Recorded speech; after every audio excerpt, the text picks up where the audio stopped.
हो रेलगड़िया धराई तो पलमुआ। बड़ी प्यार से कहती है कि सुनी बात के समझल करी कुछ होके भले लोग हमरा के भेजी चाहे ना भेजी, लेकिन जोन रेलगाड़ी चलेला जेकरा के ट्रेन कहल जाला आज के समय में वो करे के तनी हमरा के पकड़वा दी। बड़ी सुंदर भाव में औरतिया कहती है कैसे हो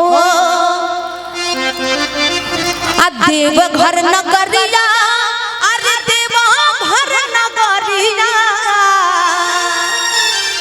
आ एगो टिकट कटाई दो बोलमुआ जाइब देव घर नगरी। बड़ी प्यार से औरतिया समझा के सैया जी से थन तनी फुसला रहल बिया और कैसे कोना भाव से रेलगड़िया धराई दो बोलमुआ,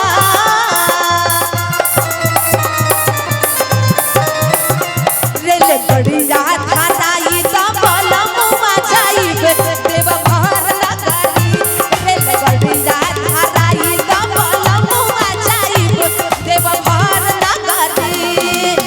देव घर नगरी, देव घर नगरी का कही बतिया हो का कही बतिया। और एगो टिकट कटाई दो बोलमुआ,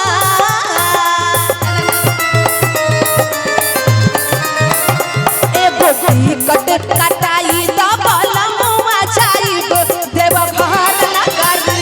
एगो टिकट कटाई दो बोलमुआ जाइब देव घर नगरी।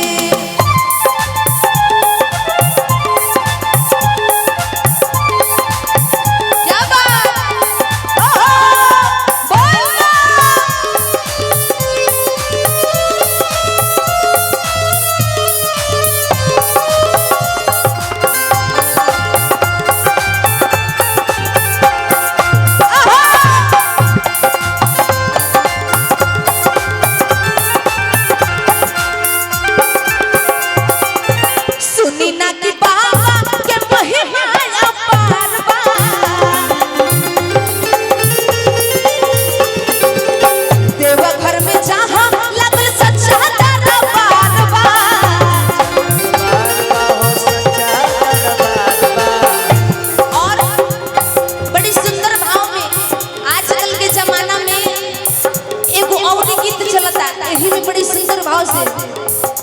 चूड़ी हरिया रखले है रे सवारा का पहिरी के नाचब चमचा। चूड़ी हरिया रखले है रे सवारा का पहिरी के नाचब चमचा। संडे के सुनो हमर बुक बिया गाड़ी बगले के देख हई देवघर जात बाड़ी ओही जगनी मन होला बड़ी संख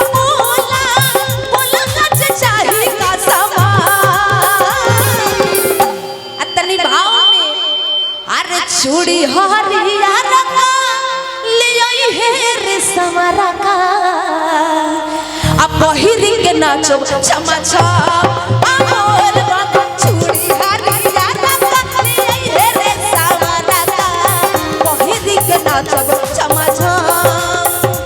एगो टिकट कटाई जरा ताली बजा के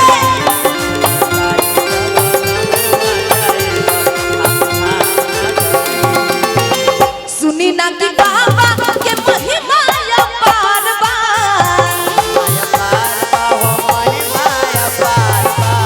देव घर में लागल जहाँ सच्चा दरबार बा।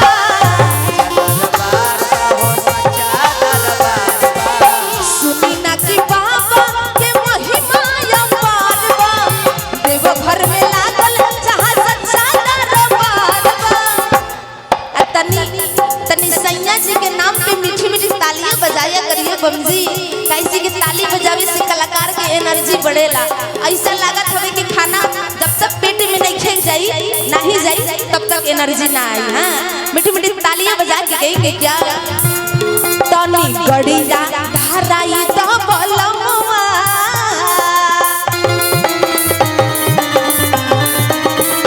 तनी गड़िया धराई